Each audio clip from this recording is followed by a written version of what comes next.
Hey, what's up everyone? It's Larry the Batman fan here. I'm back with another video. This is part 3 of my Xbox 360 collection.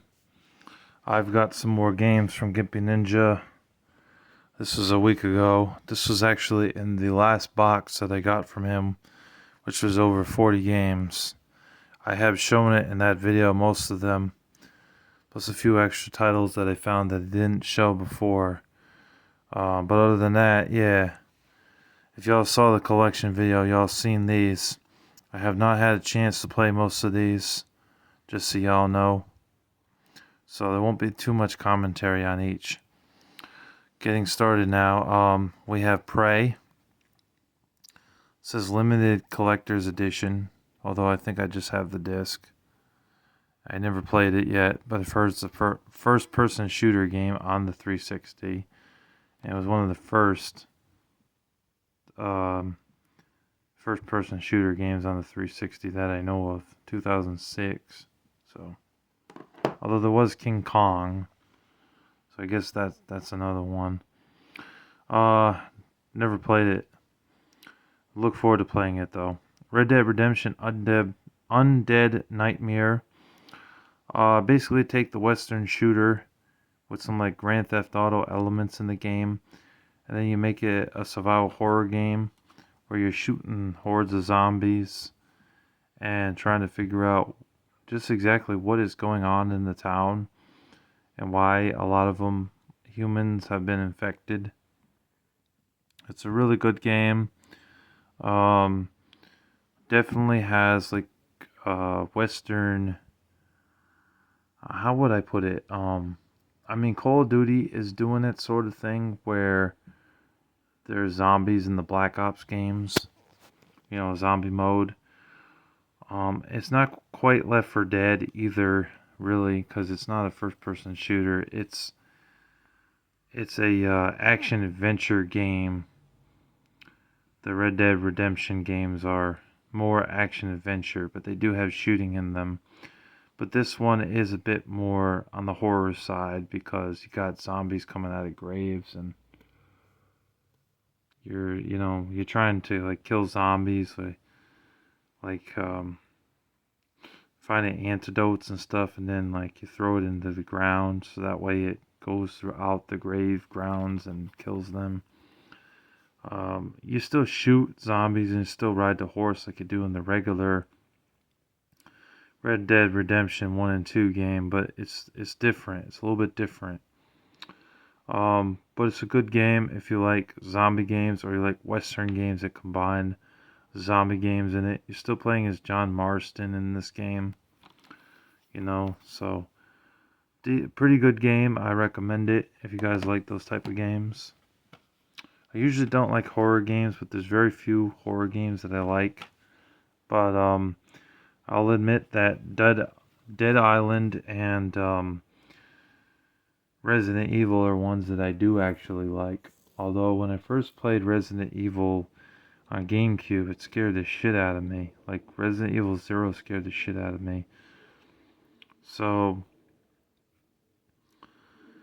it took me a while to get used to Resident Evil to where I don't get scared. But yeah, Dead Island.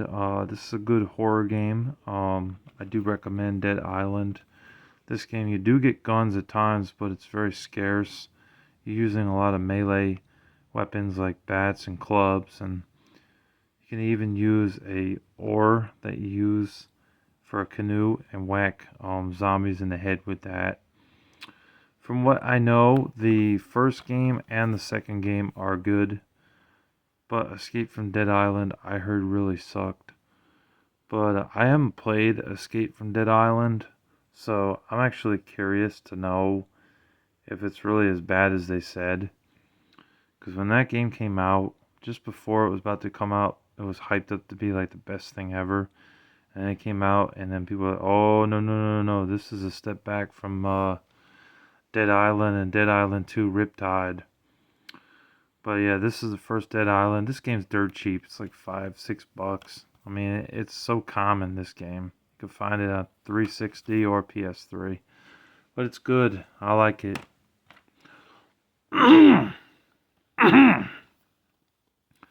Excuse Excuse me. Here's Dead Space, the first one. Of course, I know this is a survival horror game with some shooting in it, third-person shooting in it, but I don't really consider it a shooting game. I consider it a horror game, and I haven't had a chance to play it. I've heard good things, though. I've heard it's very scary.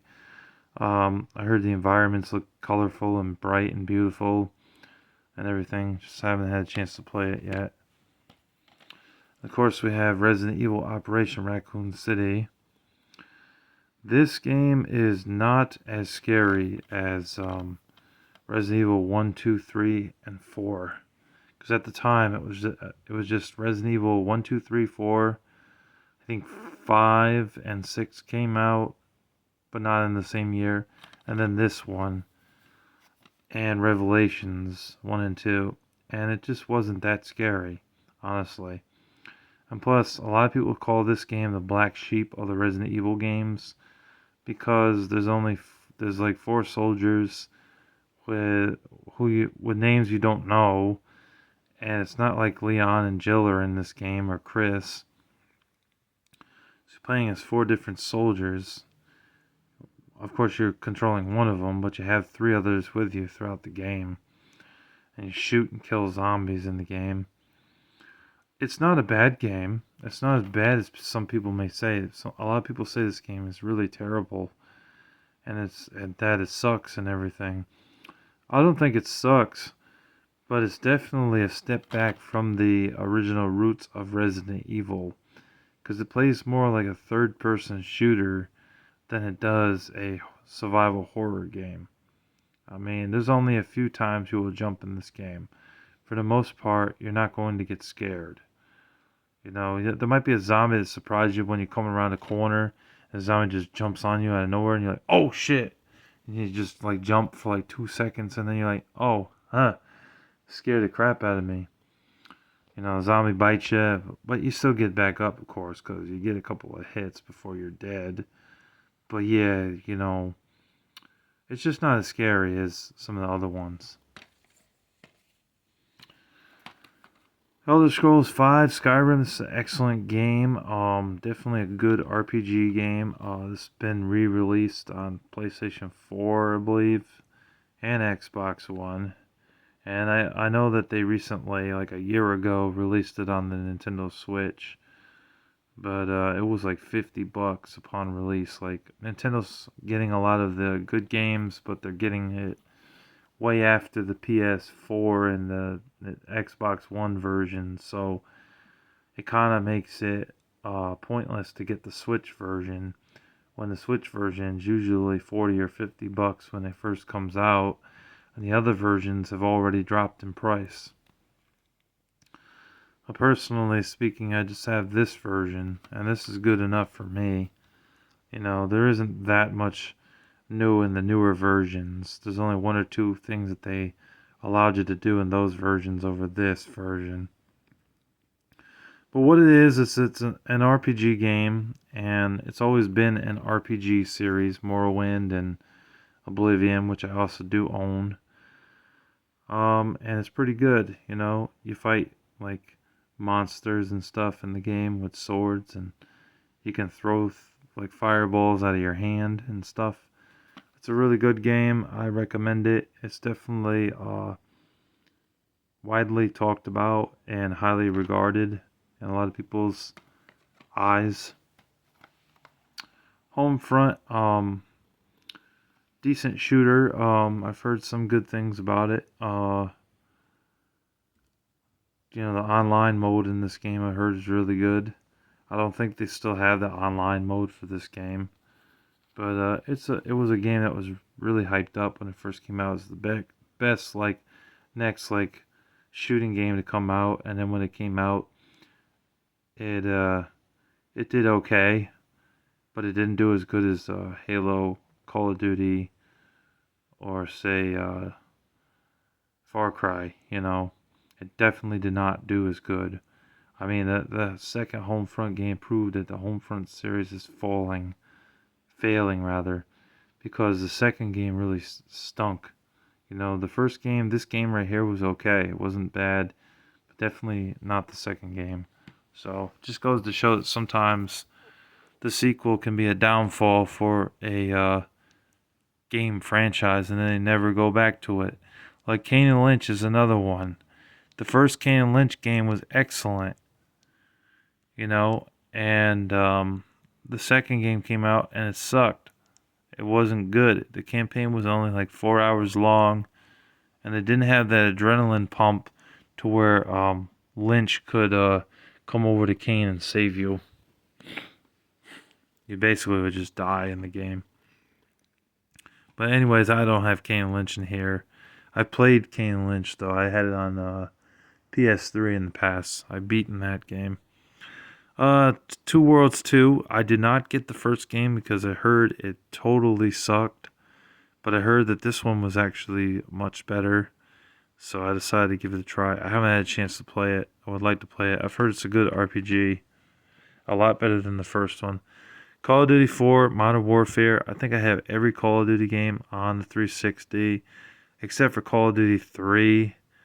And I don't have Call of Duty Black Ops 3 on the 360, but I don't really need that one because I have it for PS4. And I don't have Call of Duty Ghosts on the 360 either. So, other than that, I have pretty much all the Call of Duty games. It's just the first-person shooter game in the military series franchise. You play as an army, you go through the levels, you kill terrorists and evil people, and you save innocent civilians. That's basically the gist of Call of Duty, and it is a first-person shooter. Battlefield Hardline is in the same vein as Call of Duty. It is also a first-person shooter game. This one kind of mixes it up a little bit because there's a multiplayer in the game, and there's also a cops and robbers mode in this game as well. This is a late release on the Xbox 360 and PS3 because came out during the time of the Xbox One and the PlayStation 4. So it was definitely one of the last games to come out besides Titanfall, Destiny, and The Last of Us for PS3. And there was a couple other titles, a couple of sports games that were coming out around 2014, 2015, 2016. You know, Madden NFL 16. That was a late release for the 360. Anyways, the game is okay. It's not as bad as everyone says. I know a lot of people hate on Battlefield Hardline. It's a decent game in the Battlefield franchise. Please give it a pass, people. But I will say that the graphics do look a little bit outdated, a little shitty looking compared to like the other Battlefield games that they made in the past that looked like 360 games. That one doesn't quite look like an Xbox 360 game. It looks more like in certain parts of the game an original Xbox game. Ninja Gaiden 2, never played it. I haven't had a chance to play it yet, but I've heard good things. Borderlands 2, which I also do own, I believe, on PS3. It's a good RPG slash first-person shooter game in the franchise. One plus for this version is you just pop it in your 360 and like 3 minutes you're playing the game, whereas the PS3 version you have to install it into the machine, which is really stupid in my opinion. Anyways, it's got like a lot of exploring and environments and things like that. Killing animals on the screen, you know, and all that sort of stuff. It's a really good game and I recommend it, you know. I like the cel-shaded look of the game as well. Hold on a second.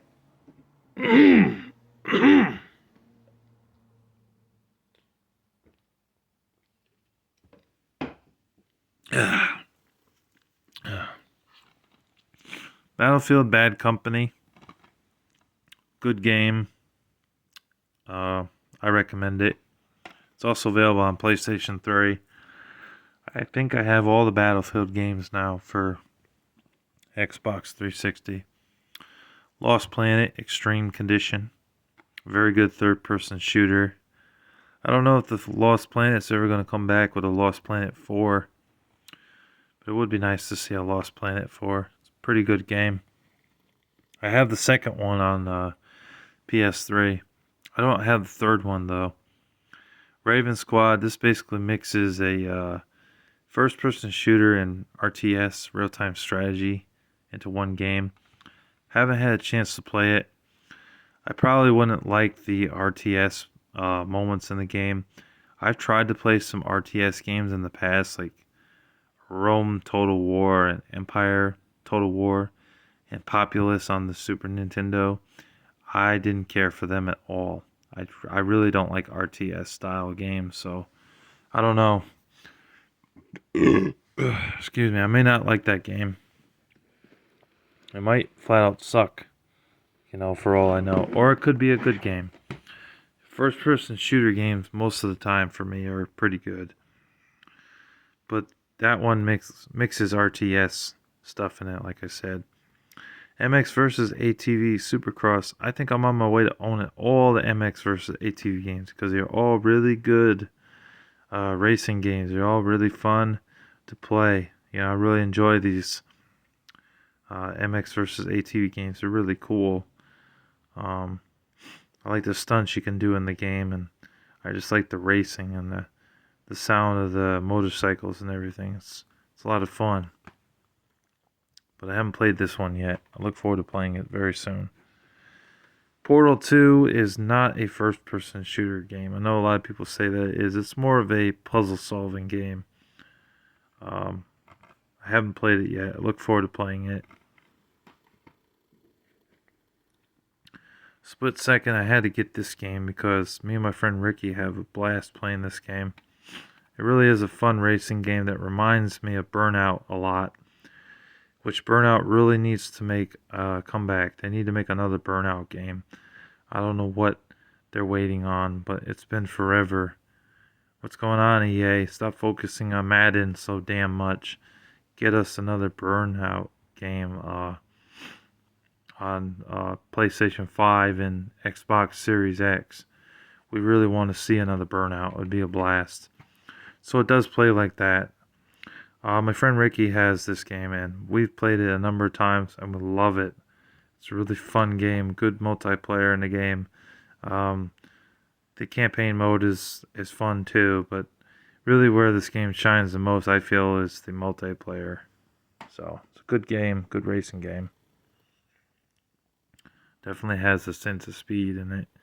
Crash Bandicoot Mind Over Mutant. I know this game is also released on the Nintendo Wii and the PS2, and it might have been on the PlayStation 3. I haven't had a chance to play it, but I do look forward to playing it. I do enjoy the Crash Bandicoot games. They are pretty good kiddie, cartoony platform games that made their approach. He made his way on the original PlayStation, and he was just such a good mascot character that he stuck around for throughout the decade. It's a good game, good kids game, good family friendly game. And I have Need for Speed Shift right here, the first one, which I have not had a chance to play yet. I look forward to playing it very soon. So those are all the other Xbox 360 games. I do have 3 other games coming in the mail. I have Eternal Sonata loose disc from Gimpy Ninja. I would prefer to have that with the case, but he didn't have the case, and he did come across a case of Eternal Sonata, but it was in such crappy shape that he just knew I wouldn't want it, and he's right. And normally I don't buy loose disc games. I prefer to have it with the case manual, to have it complete. But he didn't have it, and he was doing buy 2 get 1 free on Black Friday, so I ended up picking up a Sega Dreamcast and 2 games off of him: Crazy Taxi and Sonic Adventure. A copy of the original Borderlands game, Eternal Sonata, and Thief on the Xbox 360, which I know is also on PS4 and Xbox One, and I think PS3. So I'm looking forward to getting those in the mail, and the Sega Dreamcast, of course, so I can finally play Sega Dreamcast stuff again. because it's been a while since I played the Sega Dreamcast. But anyways, yeah, those are some of the other games that are coming in the mail for me. And this has been my Xbox 360 collection. The third part is done now. So yeah, stay tuned. Next, I'll probably be doing my PlayStation 2 collection part 4, because I do have about 30 more PS2 games that I need to show off and talk about. So stay tuned for that. God bless you all, and thank you for watching. Take care. Peace.